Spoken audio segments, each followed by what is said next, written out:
ವಿಶೇಷವಾಗಿ ಕೋಲಾರ, ಚಿಕ್ಕಬಳ್ಳಾಪುರ, ರಾಯಚೂರು, ಯಾದಗಿರಿ, ಗುಲ್ಬರ್ಗ, ಬಳ್ಳಾರಿ, ಚಿತ್ರದುರ್ಗ, ಹಾವೇರಿ, ತುಮಕೂರಿನಲ್ಲಿ ಸ್ವಲ್ಪ ಪಾರ್ಟ್, ಮುಕ್ಕಾಲ್ ಭಾಗ.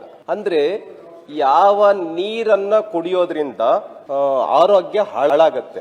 ಕ್ಯಾಲ್ಸಿಯಂ ವಾಟರ್ ಇದಕ್ಕೆ ಒಂದು ಬಹಳ ಒಳ್ಳೆ ಉದಾಹರಣೆ ಕೊಡಬೇಕು ಅಂತ ಹೇಳಿದ್ರೆ, ಬೆಂಗಳೂರಿನ ಬಾತ್ರೂಮ್ಗಳು ಕೋಲಾರದ ಬಾತ್ರೂಮ್ಗಳನ್ನ ಹೋಲಿಕೆ ಮಾಡಿಬಿಟ್ರೆ, ಒಂದ್ ವರ್ಷ ನಾವು ಬೆಂಗಳೂರಿನ ಬಾತ್ರೂಮ್ ಅಲ್ಲಿ ಯೂಸ್ ಮಾಡಿ ಬೆಂಗಳೂರು ಬಾತ್ರೂಮ್ ಹೆಂಗಿರತ್ತೆ, ಅದೇ ತರ ಕೋಲಾರದಲ್ಲಿ ನೀರಿನ ಉಪಯೋಗ ಮಾಡಿರ್ತಕ್ಕಂಥ ಬಾತ್ರೂಮ್ ಹೆಂಗಿರತ್ತೆ, ಅಲ್ಲಿನ ಬಕೆಟ್ ಹೆಂಗಿರ್ತವೆ, ನಾವು ನೀರು ತಲೆ ಮೇಲೆ ಹಾಕೊಳ್ಳುವಂತ ಮಗ್ ಹೆಂಗಿರ್ತವೆ, ಆ ನೀರನ್ನ ಕುಡಿತಾ ಇದೀವಿ ನಾವು. ಆಗ್ಲೇ ಹೇಳಿದ್ರು, ಚಿತ್ರದುರ್ಗದ ಒಬ್ಬ ರೈತನ್ನ, ಶಿವಮೊಗ್ಗದ ಒಬ್ಬ ರೈತನ್ನ ಪಕ್ಕದಲ್ಲಿ ಇಬ್ರಿಗೂ ನಿಲ್ಲಿಸ್ಬಿಟ್ರೆ, ಅವ್ರಿಗೆ ಏಜು, ಅವ್ರ ದೇಹದಾಢ್ಯತೆ, ಅವ್ರ ಫಿಟ್ನೆಸ್ಗಳು ಇವನ್ನೆಲ್ಲ ನೋಡಿಬಿಟ್ರೆ ಇವ್ರು 70-80 ವಯಸ್ಸಾಗಿರೋ ತರ ಕಾಣಿಸ್ತಾರೆ.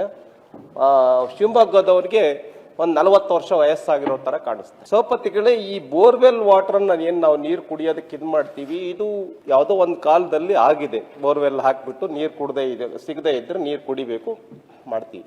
ಇವತ್ತು ಏನಾದ್ರೂ ಮಾಡಿ ನಾವು ಒಂದೇ ಪುಣ್ಯದ ಕೆಲಸ ನಾವು ಮಾಡ್ಬೇಕಾಗಿರೋದು, ಗೌರ್ಮೆಂಟ್ಗಳು ಬಿಟ್ಬೋಣ, ಅದು ಕೇಂದ್ರ ಸರ್ಕಾರ ಇರ್ಲಿ, ರಾಜ್ಯ ಸರ್ಕಾರ ಇರ್ಲಿ, ಮನುಷ್ಯತ್ವದ ಕೆಲಸ ನಾವು ಮಾಡ್ಬೇಕಾಗಿದೆ.